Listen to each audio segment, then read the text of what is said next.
Hi, guys. I know it's been a long time since we've been together, and it's still going to be just a little bit longer. We will be having, hopefully, fingers crossed, more in person or more live training coming up this school year for our special education literacy classes. But for now, this is how we're going to do it with the uptick in cases and with your weeks being super busy and hectic. I figured this is the easiest, most respectful way of getting information to you. So, welcome back. I'm so excited to have you be part of this group. This training is for anyone who is teaching our special education literacy classes. That's our reading strategies at the middle school level. It could be our reading standards. No, not our reading standards. That's using Sunday and Haggerty. But our reading standards 5 at the high school, reading standards 6 at the high school, and potentially reading standards 7 at the high school. So that's who this class is for.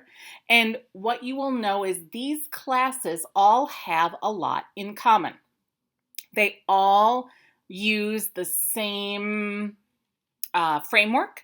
They all have a lot of the same components, and it just builds on top of one another as we progress through. So as students need more, they can get more. If they have demonstrated mastery, they can exit out. So today, what we're going to see is you will find specific information on the elements that you'll need to include in your class periods, as well as why we include these. So there are certain components that your administration, your coaches, your students all will be looking for to be a part of class. You will also talk about specific information on how to implement each of those elements.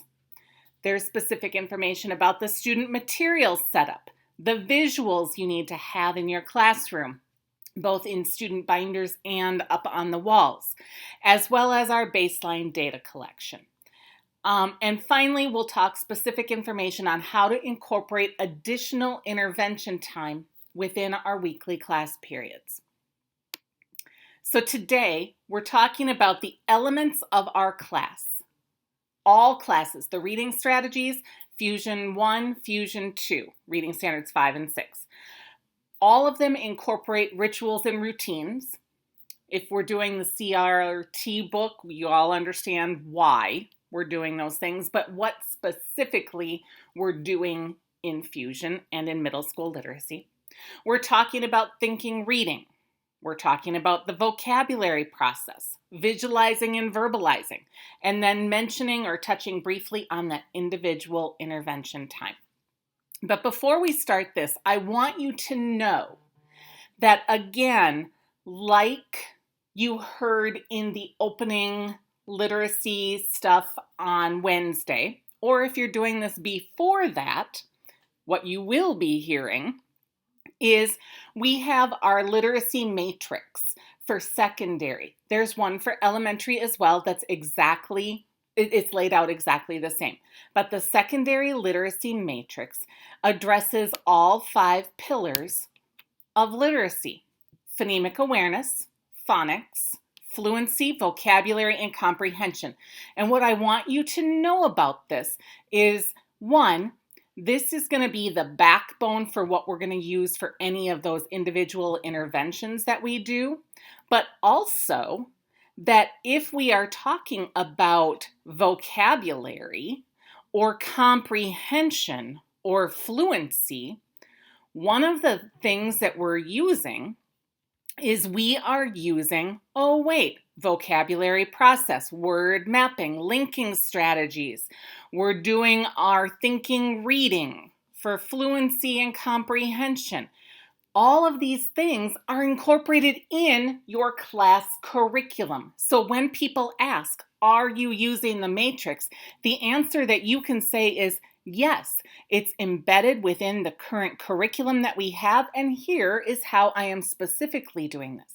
Now, if we want to talk about more intensive and individualized intervention, you can go deeper in this as well, and you can use that as your grounding point for your interventions. So know that that's there.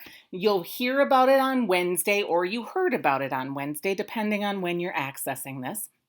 But know that this is a great resource and a great tool, and it should be the first place you go if you're looking for intervention ideas and intervention materials.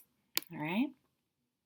So the first component is rituals and routines. Now, we know we need rituals and routines to help students become more independent learners versus dependent learners, because they can easily anticipate what's coming next. They can be prepared. They can mentally prepare and physically prepare. It also helps our students who have a little bit, maybe just a little bit more these days, of anxiety around the unknown. So if they know, here's what we're doing today, here's the schedule and the routine that we have in every class period, and in this part of class, I know that first we do this, then we do this, then we do this, and here's where my resources are, and I have the power and the ability to do this. That's why these are important. It also, in addition to all of that, it really does help with picking up the pace of class. And what you'll hear throughout the year is we are desperate for time. We have a lot to do, a lot to accomplish, a lot to fill in the gaps on, and we need every minute possible. So having these routines and rituals will help all of these things. So we have routines for entering and exiting class. We have routines for thinking, reading expectations, as well as how we respond during thinking, reading. We have routines and rituals for the vocabulary process in teaching and learning vocabulary. Later on during quarter 2 and 3 and 4, we'll probably have some independent work time built into our strategy practice. But during quarter 1, we're not going to worry about that so much. But we do have routines and rituals set for that time period as well. We also have rituals and routines about when it's okay to leave class, to go to the bathroom or things like that. Now, here's what I will say. I don't want to micromanage, but I do want you to know that if you're having trouble setting these up or coming up with things or creating visuals or lists or whatever, Fusion does provide them, and they are in the SPPS OSS Special Education Resources Secondary Literacy Group. Notice that it's a group. If you've taking this after Wednesday, you've heard this repeated and repeated and repeated, but we really want you to have a one-stop place for all of your resources. SPPS OSS Special Education Resources Group is the place to go, and you will find visuals and lists for all of these routines. You can take them and use them as they are, or you can take them and make them your own. The important thing is that you have these rituals and routines, you practice them, and you reinforce them. That is important. All right. Now, thinking reading is one of the first things that you're going to be doing. It's one of the easiest but most difficult, okay? Because it requires us to break some habits, right? Thinking reading is an opportunity for students to see and hear expert readers reading and thinking strategically. It is an opportunity for students to interact with engaging text that may or may not be above their independent reading level. In all likelihood, it is above their reading level. But here's why it's important. It's engaging, and they're not responsible for the reading. It is an eyes on the page experience for students, but it is not, where did it go? It is not listening to the teacher read or summarize the story. It is not answering comprehension questions about the story. If they could do that, they would not need your class. If they could do that, they would not be struggling readers. It is not text that's not engaging. I always say that if it were up to me, we would be reading To Kill a Mockingbird. I am in the minority. Kids do not find that as a whole engaging. So we do not read that. It's not about us. Okay? Let's shift gears. Summer's all about us, but right now it's not about us. And it is not a heads down on the desk, sleeping, playing with your phone kind of experience. It is an eyes on the page experience. Now, again, we have visuals that help us. So we have our thinking, reading expectations that everyone is paying attention as we read. All right. And the expectations give your reader the attention. Think about what is being read. Raise your hand to ask or answer questions about the reading. In other words, that's not worded very well, but raise your hand if you have a comment about the reading. And later on is this last one. As we get into things, as they get further on, and they want to read, if they raise their hand and say, Mister, can I read, please? Can I read a little bit? Yes. Be planful about it, but yes. All right. So then we have these think aloud statement checklists, or your think aloud stems. I wonder if, I wonder why. This reminds me of.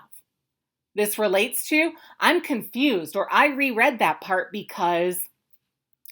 And again, right next to it, we have the think aloud images that respond or represent each of the think aloud statements.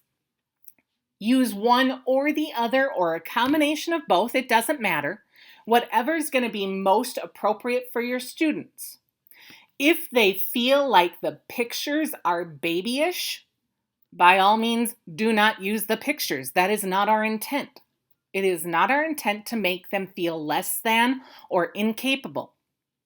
It is our intention to be explicit in our instruction about how we do and develop these skills. So if they need the checklist, great. If they're struggling with the checklist and they're more visual, use the visuals. It's your judgment. All right? So I want to take a minute and I want to model for you very, very briefly. And I'm going to model with one of the middle school books, frankly, because it's one I had at home. All right. I have my expectations, my thinking reading time expectations. I have those posted. I also have my thinking reading checklists. I've got that, or I'll instruct my students to have that open in their binder. I've seen a lot of teachers have this posted on the smartboard or on through the projector.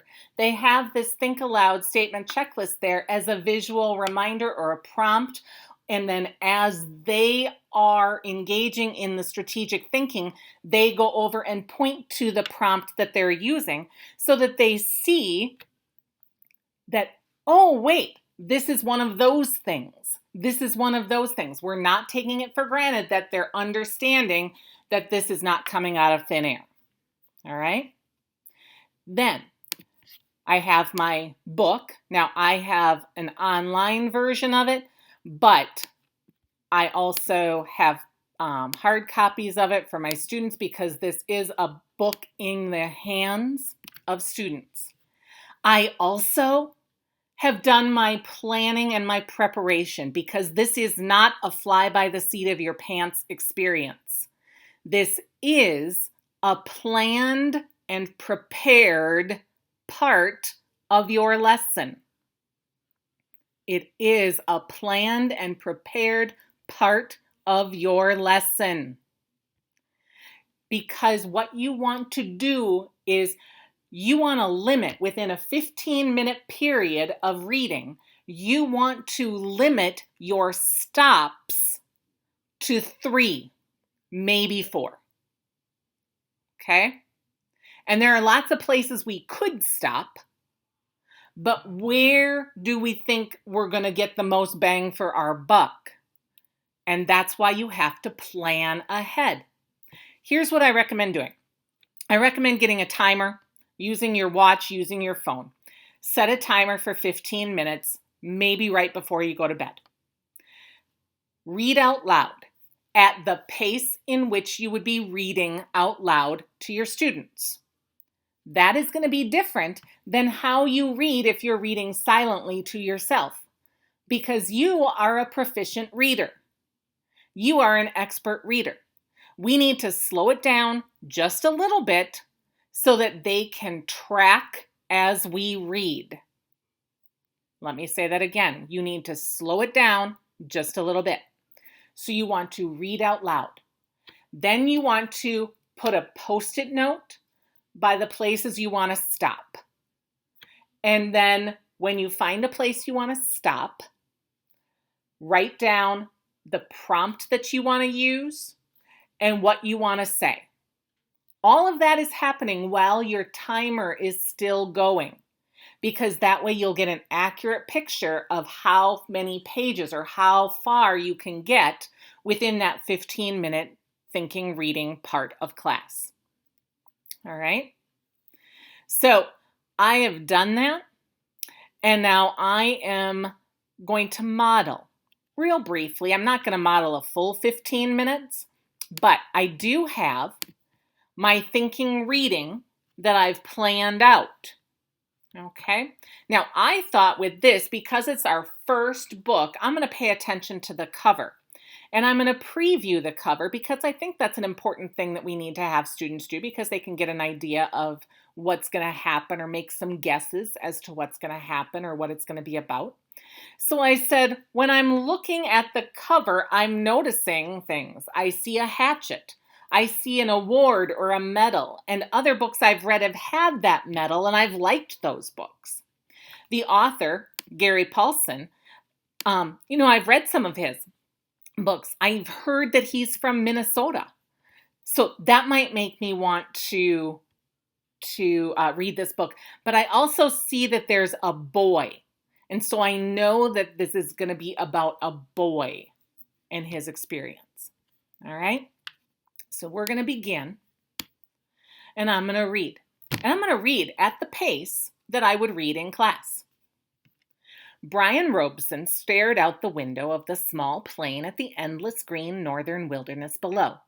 It was a small plane, a Cessna 406, a bush plane, and the engine was so loud, so roaring and consuming and loud, that it ruined any chance for conversation. Not that he had much to say. He was 13 and the only passenger on the plane, with a pilot named, what was it? Jim or Jake or something, who was in his mid-40s and who had been silent as he worked to prepare for takeoff. In fact, since Brian had come to the small airport in Hampton, New York to meet the plane, driven by his mother, the pilot had only spoken 5 words to him. Get in the co-pilot seat. Which Brian had done. They had taken off, and that was the last of the conversation.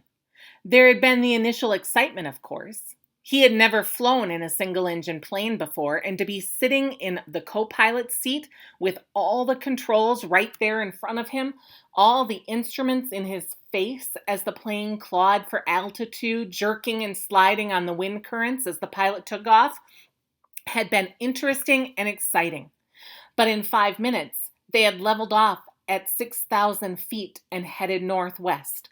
And from then on, the pilot had been silent, staring out the front, and the drone of the engine had been all that was left. The drone and the sea of green trees that lay before the plane's nose and flowed to the horizon, spread with lakes, swamps, and wandering streams and rivers. Now Brian sat looking out the window with the roar thundering through his ears, and tried to catalog what had led up to his taking this flight. The thinking started. Always it started with a single word. Divorce. It was an ugly word, he thought. A tearing, ugly word that meant fights and yelling, lawyers. God, he thought how he hated lawyers who sat with him with their comfortable smiles and tried to explain to him in legal terms how all that he lived in was coming apart and the breaking and shattering of all the solid things. His home, his life, all the solid things. Divorce, a breaking word, an ugly breaking word. Divorce. Secrets. No, not secrets so much as just the secret. What he knew and had not told anybody, what he knew about his mother that had caused the divorce, what he knew, the secret. Divorce. The secret. And here's where I put one of my pauses and I said, I wonder what the secret is that could cause the divorce. Now notice, I did not turn and pause and say, what do you think the secret was? Again, I'm not asking them. I'm saying, oh, this is making me wonder. In my brain, I've got rattling around some ideas about what could the secret be. All right? So, and then you would go on and go on and go on, and I would get to page 6, and that is where I would finally get to stop. But I got to that point and I said, I am confused by this part. I'm confused where it talks about oil in the tundra and forests. I've only seen oil drilling in the flatlands of Texas and Oklahoma. I'm confused by how they would get that big equipment into the forests. Okay, so there was something in here about the reason he was in this plane going up north to Canada was because he was visiting his dad, who was in Canada with this oil company drilling for oil. All right, so, but notice again, I am not questioning students or asking them for anything. I am commenting. That is a hard change for people. But it is an important one that we need to keep going with. All right? So again, when we think about planning and teaching, thinking, reading, plan ahead. Plan out your stops for the day as well as what you'll say. Balance your strategic thinking. There are certain stops or certain stems that just come more naturally to us than others.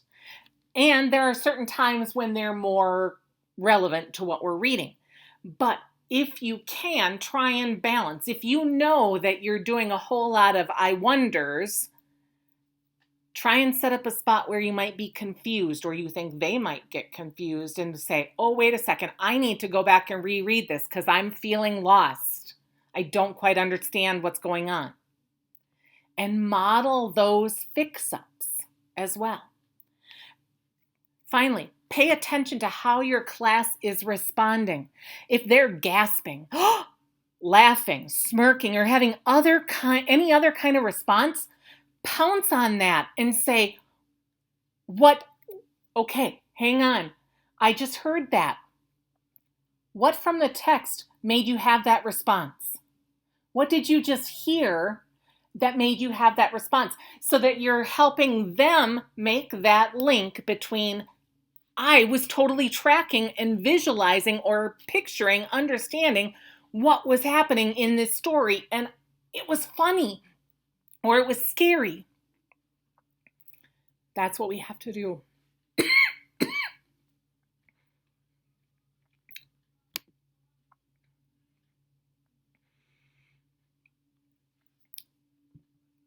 Vocab.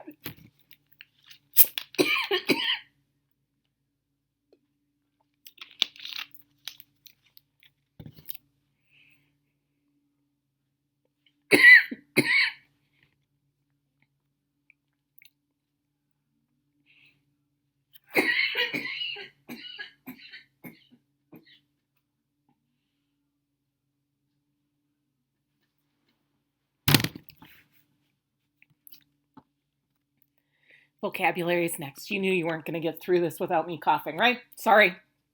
And those of you that know me, this is just a natural part of who I am. Does not represent any illness or anything. So, vocabulary, my apologies. Vocabulary is a complicated process, but it is really important because a lot of times our students don't understand what they're reading because they lack the vocabulary or word knowledge necessary to be able to access the text.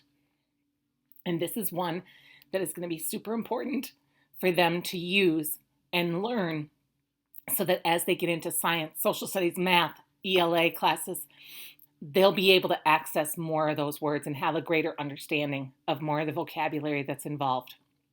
All right.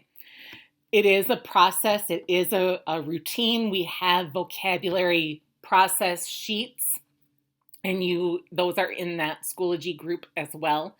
All the resources you need for these classes are in those Schoology groups. So please do reference SPPS OSS, Special Education Resources, Secondary Literacy, and then find the correct class. But vocabulary is a 7-step process. Steps 1 and 2, you write the word and say the word, and we also include a sentence. All right. We're going to then look for word parts within the word. We're going to look for affixes, prefixes, roots, suffixes, because these small word parts help generate meaning. Big words are made up of littler words or word parts. Then we're going to make a guess as to the meaning of the word using the context from our sentence and the word part meanings. We're going to write the definition of the word. We're going to find synonyms or antonyms for the words. We're going to find related words, and that is at the high school only. At the middle school, we're not doing that part yet. That's the high school edition only. We're going to be looking at a website that helps us find words that have the same prefix or the same root or the same suffix. And then we're going to use the words in sentences. All right? So, before you attempt the vocabulary process, here's what you need to do. You need to get the word study sheet. I'm going through here, the word study sheet. And what I recommend doing is filling in the word and the sentence, and in the beginning of the year, maybe even identifying the prefix, root, and suffix, or the word parts that are present. I would have that pre-filled in before I made any copies to hand out to the students. Here's why. Yes, it's important to write the word. I get that, and I preach this all the time, that there is a connection between the nerve endings in 2 of your fingers, and then the connection between physically writing and the brain and cementing that in the brain. Now is not the time for that. They will have practice.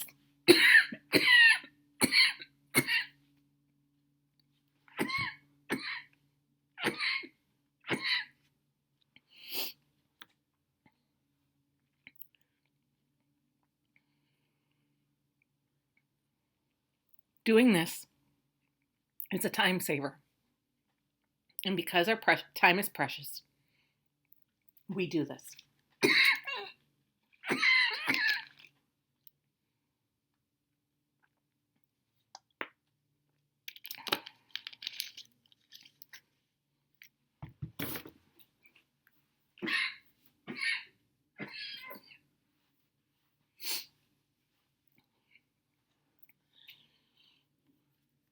That is what I would recommend doing. I would also recommend color coding your prefix, root, and suffix packets. I would highly recommend doing that because 1, they stand out in their binders. They're easy to find. 2,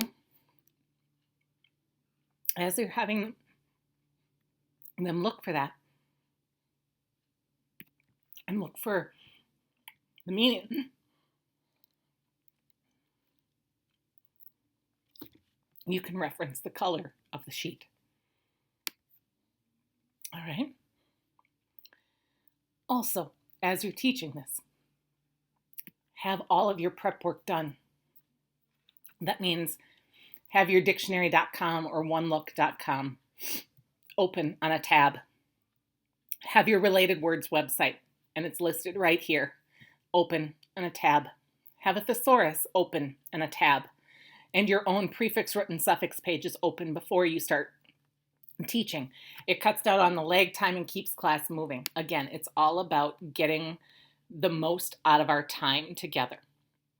So we're going to do this. The word is diminished. I'm going to say it. You're going to say it 3 times. This is important from a speech language perspective, also just from a teaching perspective, multilingual perspective. They're hearing it pronounced correctly, and you're getting to see if they can produce the word correctly. They're pronouncing it, you're hearing it, okay? And then I'm going to read the sentence. The revelation of the scandal diminished his chances of winning the election. All right. I have my prefix sheet. My prefix that I am identifying for them at this point is die, D-I. So I'm going to look on my prefix sheet, which is organized alphabetically. I go to the D section. I find D, D-I. D-I, go across. It means through or across. So I am going to put that in here. Through, across. Okay. I've got my prefix done. Now I've got my roots. My root is the middle part. Min. Min. There also is a key in the Schoology part, so you don't have to think about this. You don't have to come up with this. Min is right here, and it means small. Small. Okay, so I've got through and small. And then I've got my suffix. And my suffix is ed. Now, your students may know this already, or they may not. If they don't know it, you can show this to them. But ed indicates past tense.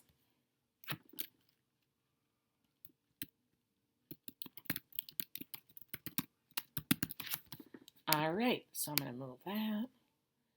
All right, so I've got my meanings. I've got through or across, small, past tense. Now, usually I start with my suffix because that's going to give me an idea. It indicates whether it's a noun or a verb. And this is past tense. I know it's going to be a verb. So it's something that happened, right? It's an action probably. So something was maybe made small. Small across. Okay. So I'm going to try and use my pieces and context. Okay. So I might say made small. Okay. Then I would have my definition open. You know the statement, do as I say and not as I do? I've got so many tabs open. I would have my definition here. Okay, so I am going to go over here real fast.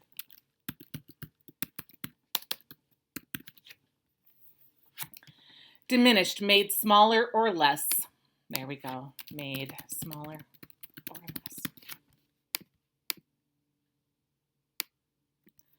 All right, now I'm going to go to membeam.com/treelist. I'm going to look at DI. I'm going to look at my prefix.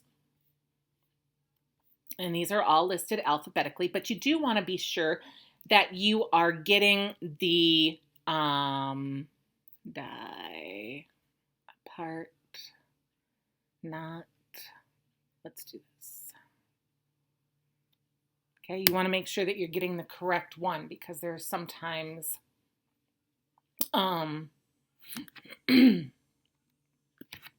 some different options. So I see, divulge, there's diminish, distend, okay? Ooh, I'm going to pick one that I know, divulge. So over here, for my related words, I'm going to put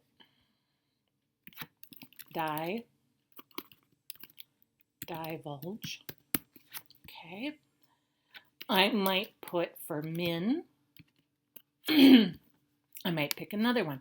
Now, the nice thing about this is if you click on divulge, to divulge something is to reveal information that was once private or secret. So it tells you what the meaning is, all right? So you can do that. All right, I'm going to go down to the M section, min.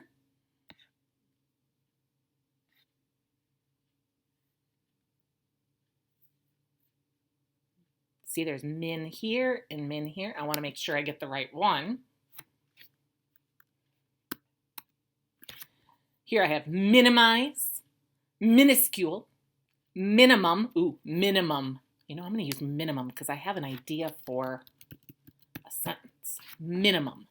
I'm not going to worry about ed because we all know lots of words that can start with ed or end with ed.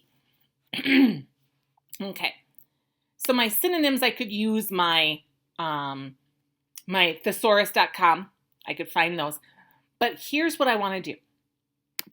When we're starting this, I might have a sentence frame that I use. So you could use a sentence frame. The beginning of a sentence. So it might be diminished. Ooh.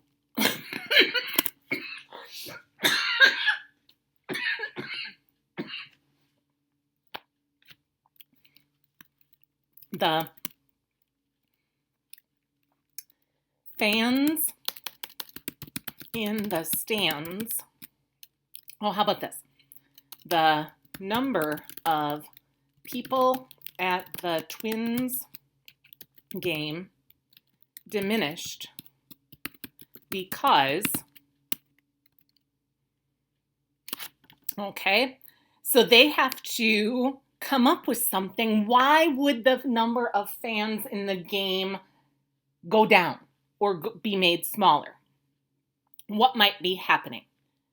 Or that's one thing, okay? So try and do one sentence like that, maybe two, okay? You could use one with the word and then one with one of your related words. So let's see. I earned minimum wage at my job at, where might they earn minimum wage? Okay. So again, at the beginning of the year, maybe you're using more sentence frames to help them complete the sentence. As we go on throughout the year, you're going to do less and less of that. But right now, we're going to do more of that. It's that gradual release that we're looking for. All right? In the beginning, we are doing most of it, and they are listening and engaging by copying. As the year and years go on, they're taking on more of the heavy lifting. We're doing less of it. Okay? Now, have no fear. I am including links in this email and with this video for further examples and more information about these topics if you feel like you need more, all right? But this could be like a 6-hour thing. We're just going to go with it here, and you can look at this as you continue, all right? The next component is visualizing and verbalizing. Now, visualizing and verbalizing is something that wasn't initially included, but because of the needs of our multilingual learners, multi-language learners, and our speech language kids, or students with speech language needs, and let's be real, a lot of our students have undiagnosed needs, but we'll get past that. We found that visualizing and verbalizing was going to be really important. The assumption is that everyone can create images connected to the words on a page, or that if they can't do that, it's just because they're not trying hard enough. The reality is we have to provide the how they do that. How do we know what to do so that we can help them? If they're not doing it, we need to teach them explicitly how to do that. So visualizing and verbalizing helps students create pictures from words on the text by teaching them how to do this. We have a tool for that. This is all based out of Nancy Bell of Lindamood Bell, but Nancy Bell, that Nancy Bell. This is all based out of her research. All right. And all of the things that I'm talking to you about today are based solidly in research through the University of Kansas and the Kansas Strategies and many other places.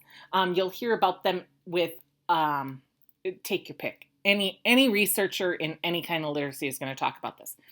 But this is the tool that we're using to help us teach and focus with visualizing and verbalizing.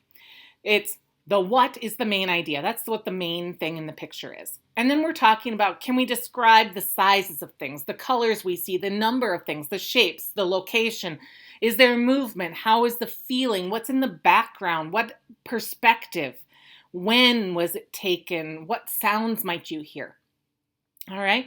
And so I want to model this for you because this really is easy. And we're going to start at the very beginning stages, and you can get into this more. You can progress from pictures to words to phrases to sentences to paragraphs. So this is just the very beginning. All right. I see this picture. The what in the picture is this dog, and the dog that I see, I see that its legs are kind of short. It must be a small dog.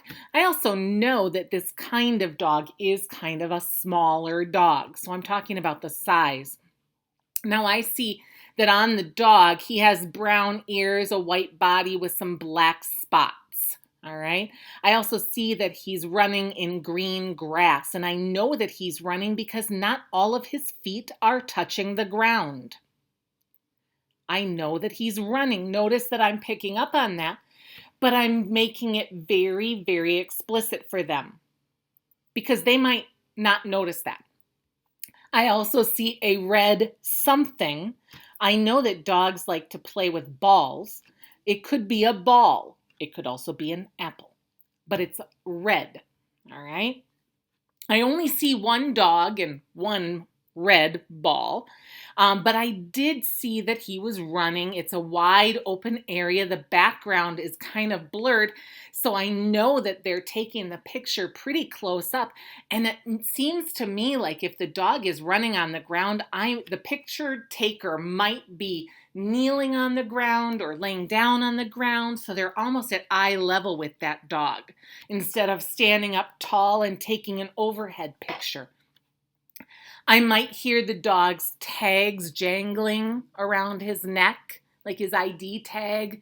I might hear some birds in the background or tree leaves rustling. But it seems like a nice sunny day because there seems like a lot of light in this picture. So it's taken during the day. Maybe even in Minnesota, it might be summer because the grass is pretty green. Not super spring where it's just starting to get green, but summer where it's a deep green. Okay, that's how you describe this picture or what's happening in this picture. But we're using these tools to help us. Now the kids love this and they think that this is a game. And what you could do is you could have cards that just have size, color, number, one of those things on each card, and you could pass out 2 or 3 of those cards to each person in your class, and they could have an opportunity when you show a picture to respond with one of them. Maybe the expectation is they respond with one and extra credit if they do both. Take their pick. But everyone should have to respond or build into this. All right? So this is critical. that we do this because, again, it's getting the vocabulary, but it's also helping them pick up on the important pieces, the details. Okay, so that's an addition. As we get further into the quarter, students will be taking the FAST assessments in their English classes. Okay? And I'm going to say this. It should happen in their English classes. If it does not, or if your child or if your student does not have an English class, a grade level English class, like some of our Fed 3 students in programs might not, we must still do the FAST assessment. The expectation from the the Office of Specialized Services, Special Ed, is that any student in special ed who has a reading goal will take the FAST literacy assessments 3 times a year. Okay, that's there. And here's the other piece. That, in combination with the other baseline assessments that I'm going to talk about in a minute, will give you a really good picture of what kind of individual interventions we need to do and build into some of our class time. All right? So as we're doing class and as we're having this, we're going to want to have a little bit of intervention time to work on some of the things that our FAST assessments say, ooh, they're struggling with this, or ooh, they're struggling with this. And so we're going to have small groups. And it's great because FAST has, the literacy matrix has the if you've got this need, here's the direct instruction you should do. And then it also identifies through FAST what kind of progress monitoring we should be doing and how frequently we should do it. Okay? It's really important. You're going to be hearing about that multiple times throughout the year, but I want to put it out there that we're going to build in some individual intervention time so that we can do some progress monitoring and collecting of data. All right. More information will be coming on that as we get closer to the first round of FAST assessments. But in our literacy classes, we have baseline assessments that we do that are strictly for our class. It's to see in class, how much are we growing within the year? All right. These are things that must be done within September, the month of September, so the first couple weeks of school. You're going to do 2 of them. The test of silent contextual reading fluency, aka the SLASH test, is already in your building. It is a very short assessment. It is, you describe it, you let them practice for a minute, and then you give them, I think it's 3 minutes to complete it. You set the timer, you say go, they work for 3 minutes, you tell them to stop, you pick it up, and then you score what they've done. The scoring manual and the testing materials are in each of your buildings. Someone in your building has that. Share, make copies, take care of business. The second assessment is the grade test. There are 3 parts of it. There's the vocabulary, the sentence comprehension, and the passage comprehension.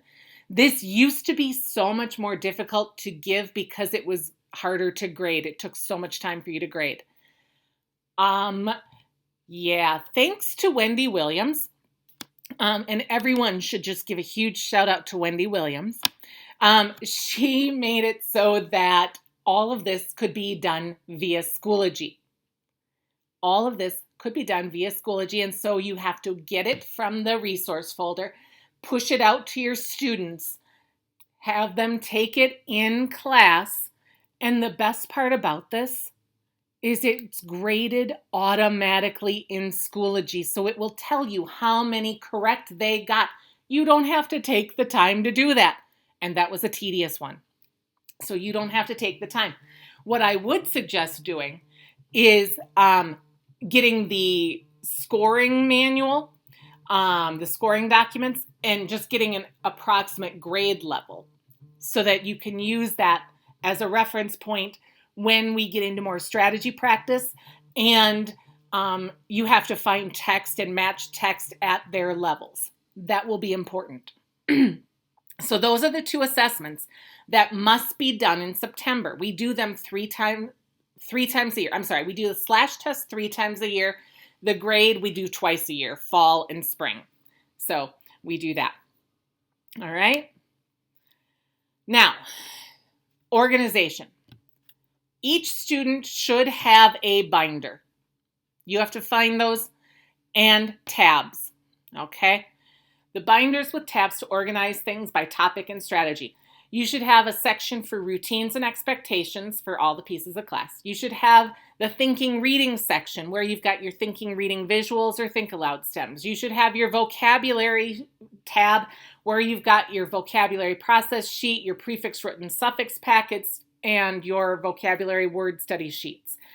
We should have a visualizing and verbalizing section. We should have a section for data charts so that they can chart their progress not only on vocabulary quizzes, but also on their pre and post strategy data and their slash test and grade test so that they can see their progress and be empowered by that. We also should have a section for warm up or our Ignite activity, whatever kind of Ignite activity you've got, your warm up essentially. And then your strategy tabs that'll be put in later. So each student should have a binder. They know that when they come in, they should grab their binder, they should grab the book that is being read for thinking reading, and they should have something to write with, and then sit down. All right? But remember, in September and October, you are doing the bunch of the heavy lifting. You are doing more. It's more about you model, they copy. You model, they copy. Now, in Fusion Year 2, they probably are going to be on a faster track towards more student responsibility, but I want to make it clear that none of these activities in quarter 1, none of these things, visualizing and verbalizing, thinking, reading, or vocabulary, none of them should be done independently or assigned as outside work. Please hear that. None should be assigned to do independently or as outside homework. Our job is to teach them explicitly the processes that are going to help them and that we're going to rely on for the remainder of the year. And if you skimp on this, it's going to show up in the ability to move forward throughout the rest of the year. All right? Here's what I will tell you. 1, I am always available for an email or a phone call or a text. Probably not a phone call, more a text or email. 2, I am including, like I said, links to additional, deeper explanations of these things on with this email. 3, all of the resources that you need for your classroom and to set up your student binders are found in SPPS OSS, Special Education Resources. Let me just take you there real fast. Schoology. My groups. SPPS OSS Special Education Resources. If you go here to the resources, you'll see Instructional Special Ed Resources, Curriculum and Instruction Secondary. There you go. Middle School Literacy, Fusion 1, Fusion 2, Fusion 3. Here's the matrix again. It's everywhere. All right? Please reach out to your coaches. Please reach out to me if you have any questions, concerns, confusions, anything. On that note, have a great start to the year, and I am so happy that we'll be able to do this learning in person with our students this year.